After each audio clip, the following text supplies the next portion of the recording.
Assalamualaikum warahmatullahi wabarakatuh. Perkenalkan, nama saya Katrina Dasanya Rusevin. Saya adalah salah satu guru dari SMP Perguruan Islam Arisalah 2, bertempat di Kampung Sualang, Nagari Dalang Panjang, Indrapura. Saya mengikuti pelatihan KKA batch 2, dan ini adalah video saya peer teaching yang saya buat.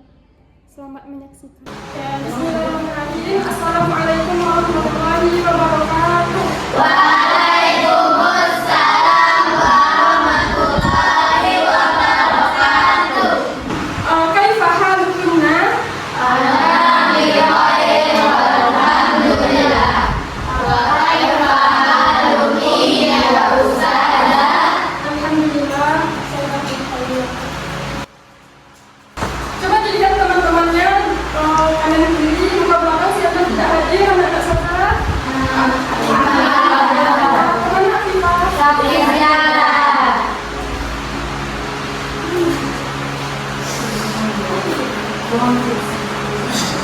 Sebelum kita mulai pelajaran, coba dilihat apakah kita sudah bersih. Sudah dikit tadi ya. Silakan ketua kelas untuk memimpin doa kita sebelum belajar.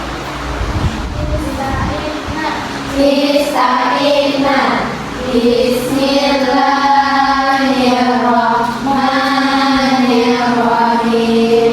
Allahumma inni as'aluka ilman nafi'an wa rizqan thayyiban wa amalan mutaqabbalan.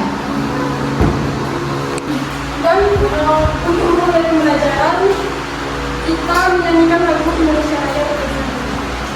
Saya harapkan semua anak-anak saya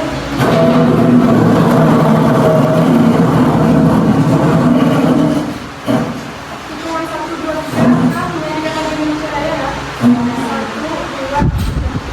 Indonesia tanah airku, tanah tumpah darahku. Di sanalah aku berdiri, jadi pandu hidupku. Indonesia kebangsaanku, bangsa dan tanah airku.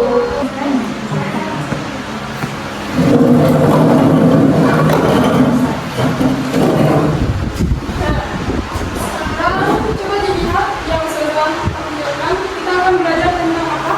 Berpikir komputasional. Tulisan yang saya kasih itu apa bacaannya?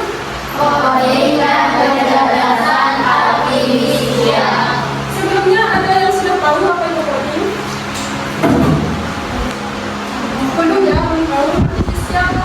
Artifisial juga belum tahu ya. Nanti soal sudah jelaskan. Nah, inilah yang disebut dengan coding. Seperti Anda pernah main game? Pernah ya? Punya WhatsApp, Instagram. Nah, itu semuanya berawal dari coding. Jadi coding itu adalah pemrograman. Apa? Ya, coding itu pemrograman di mana kita menginstruksikan kepada komputer. Apa tadi menginstruksikan kepada komputer? Menginstruksikan kepada komputer untuk membuat suatu aplikasi. Misalnya, Cici ingin membuat aplikasi pendaftaran haji dan umroh. Jadi kita menginstruksikan kepada komputer agar dia membuat aplikasi. Kemudian instruksinya terbentuk seperti ini.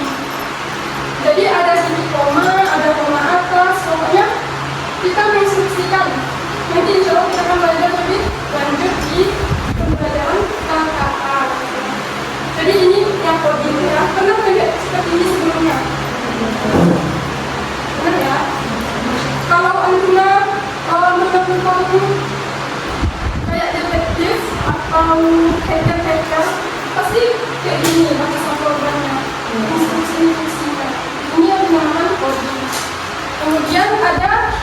kecerdasan artifisial. Kalau kecerdasan artifisial itu, yaitu yang kita kenal sekarang itu AI. Banyak macam AI. Seperti AI mengubah wajah, ada kan? Ya. Ada juga AI untuk point, ada juga AI untuk kita bertanya, curhat. Karena namanya ChatGPT. Pernah coba? Ada di WA kita, Moda AI, Meta AI. Ini kita akan belajar tentang ini. Dan sebelumnya kita sudah dulu, kita berdiri semuanya.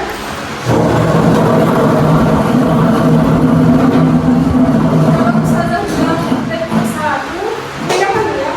Teknik 1,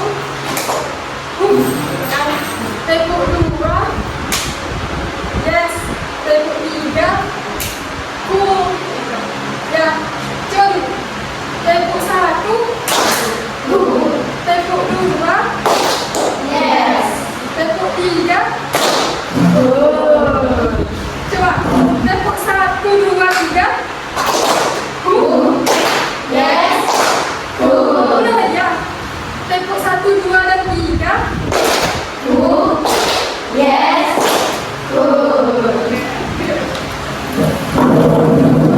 Bukan bersama video. Sebelum itu tujuan pembelajaran kita adalah menyiapkan pengelolaan data dalam kehidupan sehari-hari. Jadi kita akan masih belajar. Sekarang perhatikan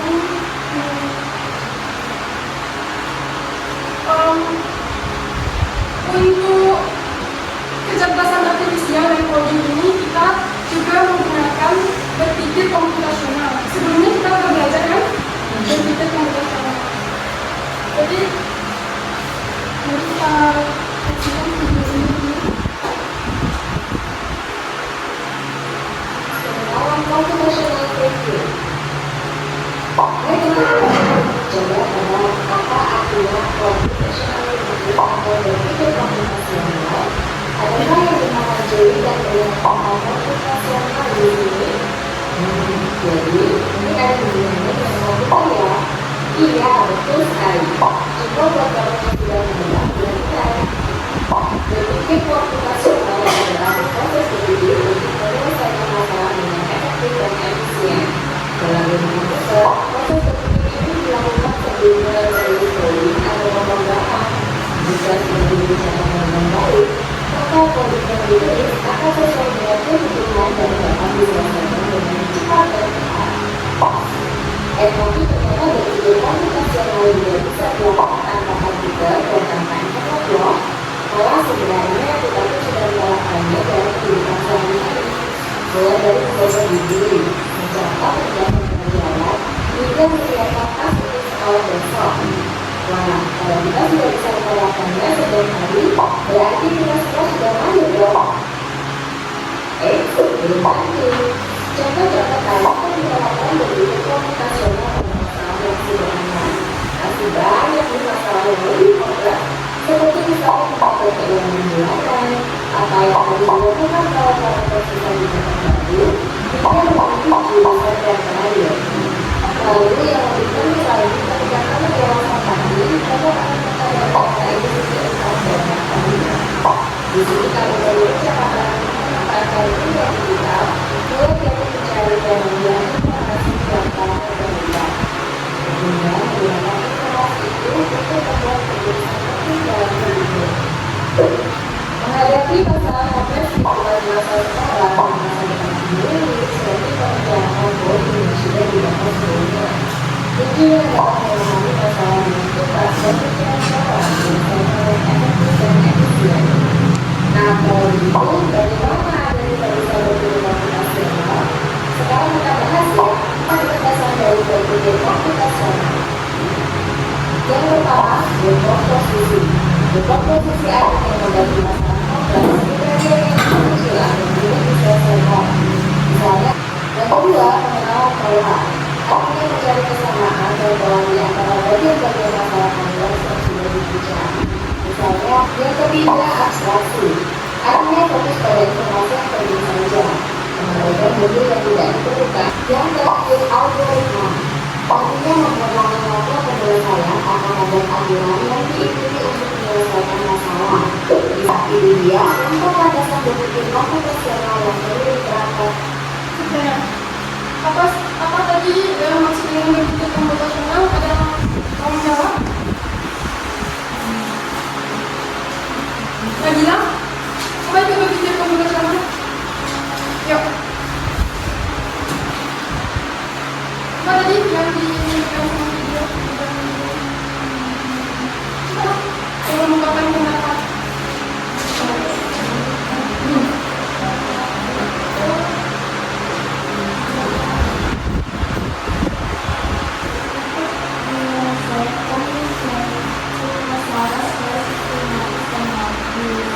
Betul ya. Jadi berpikir komputasional kita menyelesaikan masalah dengan sistematis dan logis agar mencapai tujuan dengan efisien dan efektif.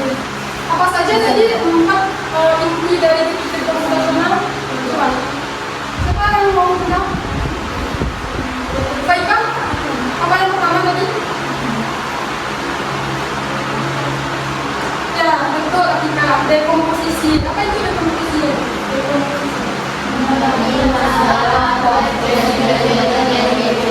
Dan contohnya apa tadi?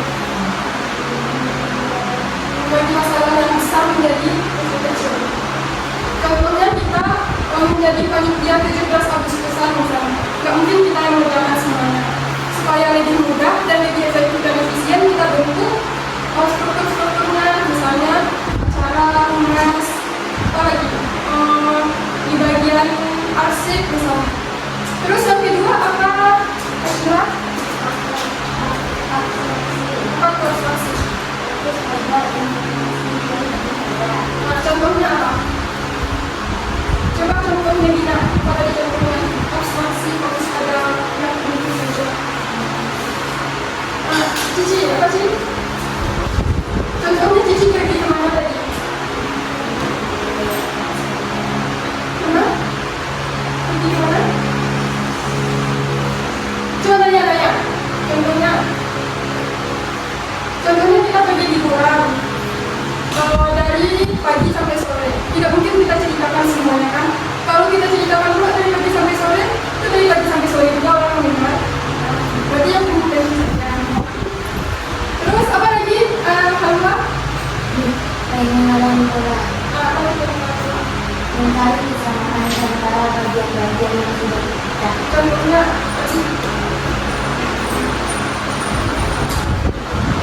Contohnya, Antuna menjemur pakaian orang tua, adik, ibu. Tentunya kita mengenali kan, oh ini pakaian adik, ini abang, ibu. Jadi kita memasukkan ke lemari, kita tidak sulit dari kan, tidak susah. Yang terakhir apa tadi? Algoritma apa algoritma? Contohnya?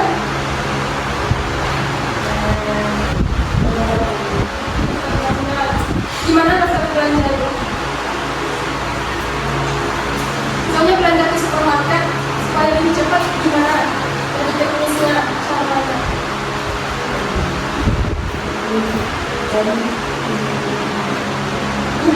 Ya betul ya Putri. Kita ketahuan untuk semuanya.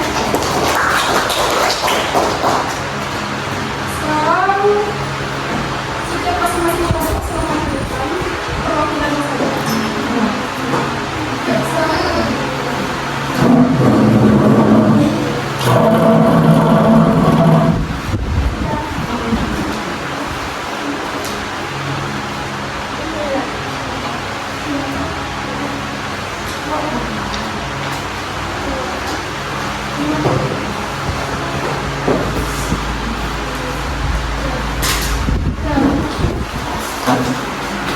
Selanjutnya ini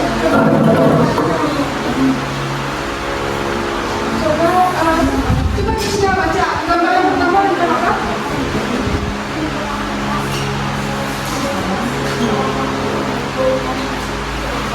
Coba Dina, yang kedua apa? Oke. Kedua hal ini disebut apa? Dan disebut apa? Yang pertama, untuk kualitas proses yang belum ustazah dari besar, misalnya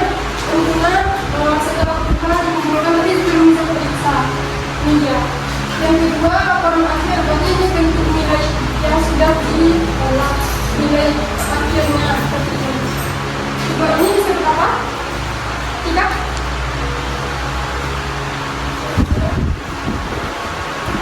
Nah, dia masih dalam bentuk mentah, jadi dia masih perlu diproses. Dalam bentuk apa? Dalam bentuk apa? Ya, ini adalah bentuk dasar. Ini bentuk dasar yang pertama. Data itu adalah bahan mentah.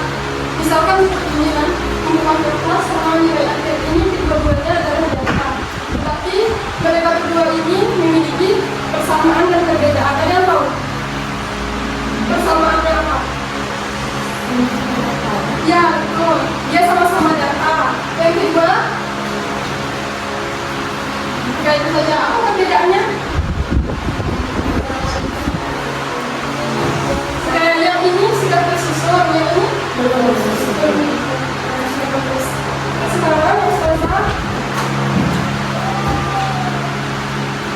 Sekarang kita akan berdiskusi. Saya akan memberikan lembar kerja peserta didik dari KKP. Kita akan diskusikan mengenai pertanyaan yang ada di sini.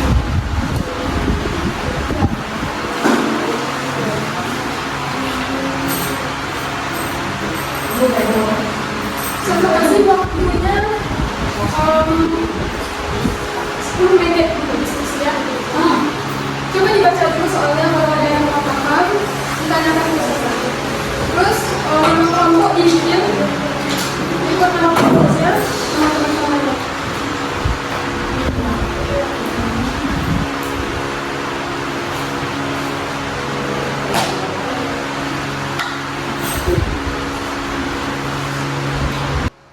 Baik, apakah sudah selesai semuanya anak sudah? Sudah. Sekarang Anjuna akan berdiskusi. Ada yang tampil nanti di kelas untuk mempresentasikan hasil diskusi. Kelompok siapa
diolah.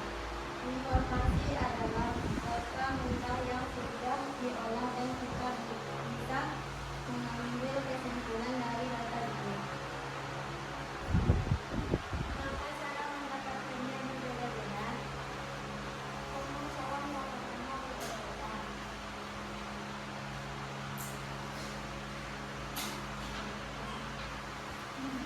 Jelaskan mengapa data video praktek kesimpulan untuk metode secara data kualitatif berbeda. Oke, udah selesai yang nomor 2. Apakah dari anak peserta ada yang mau mengajukan pertanyaan untuk nomor 2? Ada? Kalau nggak ada, dari yang punya mungkin saya jawab pertanyaannya. Tadi Anda mengatakan bahwa data tinggal itu tergolong tumpukan kertas hasil post-test. Apakah setiap hasil post-test itu data tinggal? Apakah setiap hasil post-test itu, misalnya Anda setelah Tuhan membuat saja, apakah itu data tinggal atau tidak? Ya. Yang kedua, jika kita ingin menghitung nilai rata-rata untuk dilapor, yang mana yang cocok, data kuantitatif atau kualitatif? Yang mana yang cocok? Coba diskusikan kita. Kuantitatif atau kualitatif jika kita ingin menghitung nilai rata-rata? Itu yang bebas. Betul ya. Lebih relevannya kita menggunakan kuantitatif kalau untuk perhitungan. Misalnya kita beli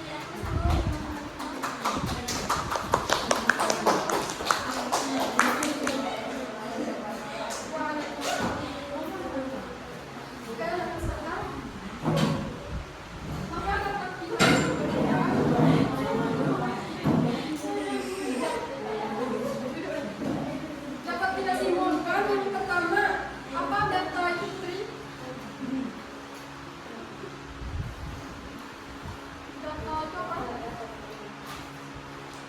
Ya, data mentah. Data itu adalah data mentah yang belum diolah. Kalau informasi apa mereka? Data yang telah diolah dan bisa menghasilkan hasil yang Jadi data mentah yang sudah diolah dia menjadi informasi. Kemudian dengan informasi itulah nanti kita bisa mengambil keputusan. Misalnya ini, berarti data sekunder ini kan menjadi data sekunder. Berarti kita lihat misalnya nilai yang paling tinggi siapa. Nanti dari sana kita bisa menentukan juara 1, juara 2, juara 3 dari informasi yang telah kita dapatkan. Kemudian perbedaan jenis data berdasarkan sifatnya apa? Berdasarkan sifat tadi ada 2, yaitu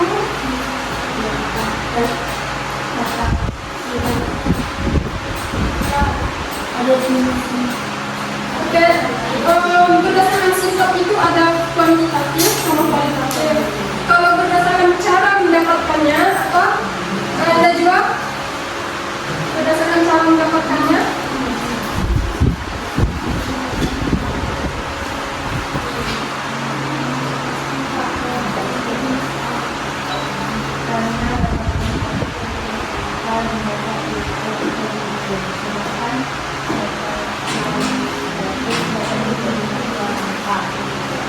Cepat ya jawabnya. Coba ada yang bisa. Coba ada bisa. Coba cara mendapatkannya ada 2. Ya itu sebenarnya data apa?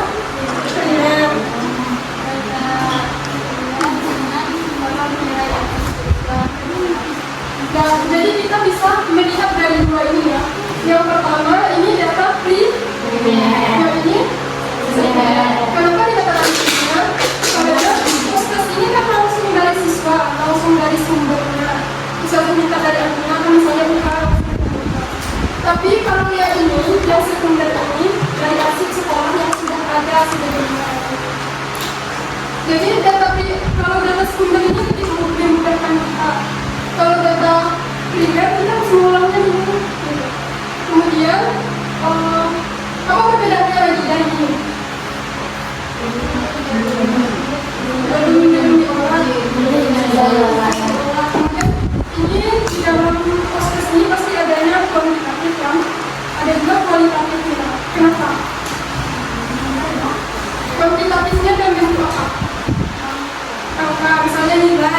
Misalnya di input 100 itu kuantitatif. Kalau kualitatifnya jawaban nominatif, kualitatif deskripsinya misalnya apa itu data itu kualitatif. Kalau ini baru dia kok satu kuantitatif sebenarnya. Oke, paham mana dasar semuanya? Paham. Selanjutnya misalkan mau memperlihatkan satu aplikasi. Kita bisa membuat aplikasi secara cepat, yaitu dengan black box. Di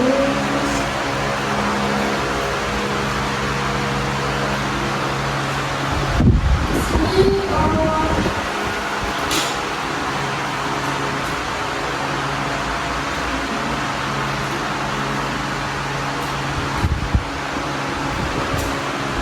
Ustazah sebelumnya sudah pernah coba ini dengan membuat aplikasi pengatur uang belanja harian masyarakat dengan HTML dan CSS. Ada juga aplikasi untuk mengatur jadwal harian hasil.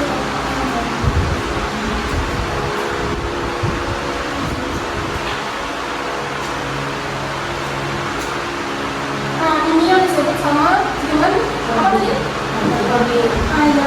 Oh, ini yang namanya coding. Jadi kita ingin membuat aplikasi mengatur uang belanja harian rumah tangga.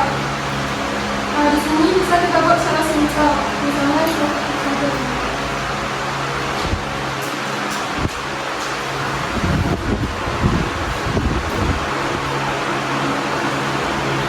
Nah, dia sedang memproses.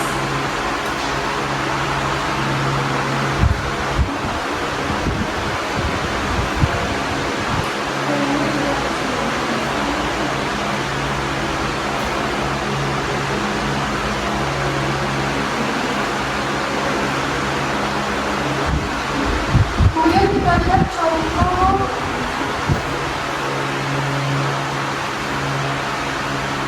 aplikasi untuk mengatur jadwal harian. Nah, ini aplikasi kalkulator. Jadi seperti ini. Kalau codingnya seperti ini, dibuatkan, terus hasilnya seperti kalkulator tadi.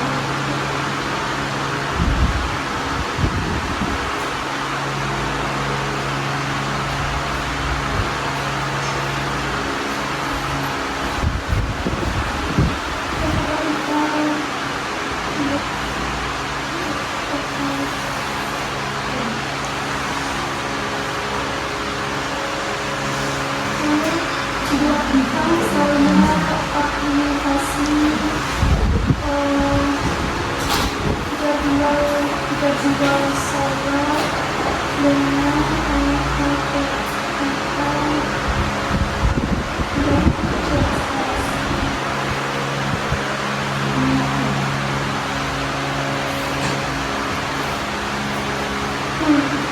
Jadi dia berjalan.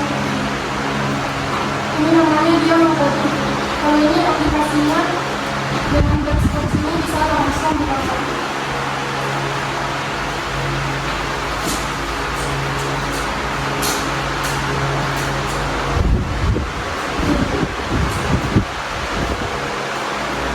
Nah, ini ya hasil dari aplikasi. Bisa kita lihat semuanya kemudian ini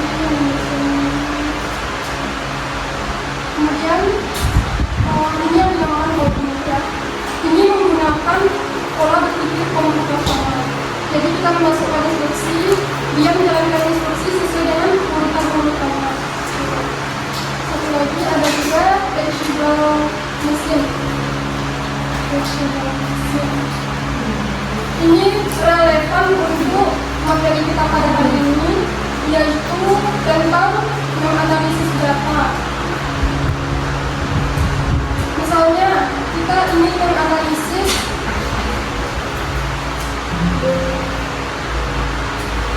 suatu gambar, kita pilih gambarnya, kita ingin membandingkan gambar, kita pilih gambarnya gajah ya, dengan gajah.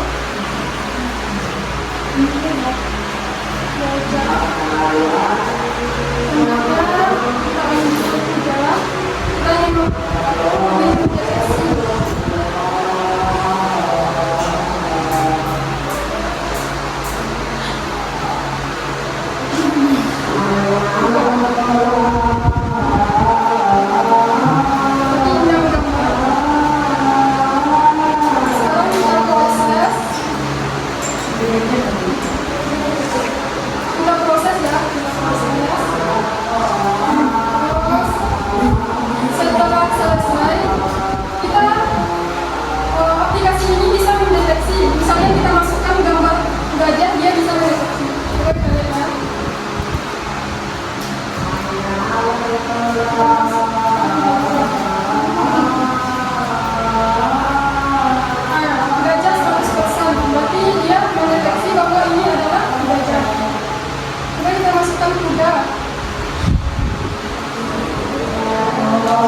pemahaman mengenai data ini.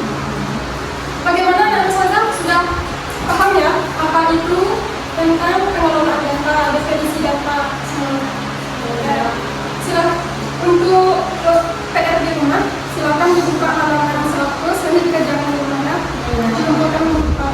Dan minggu depan kita akan belajar mengenai konten digital. Jadi konten digital itu nanti kita akan upload video di sosial media. Konten halaman 11 sekian pembelajaran kita pada hari ini. Semoga dapat diaplikasikan dalam kehidupan sehari-hari. Silakan kita berdoa untuk kita.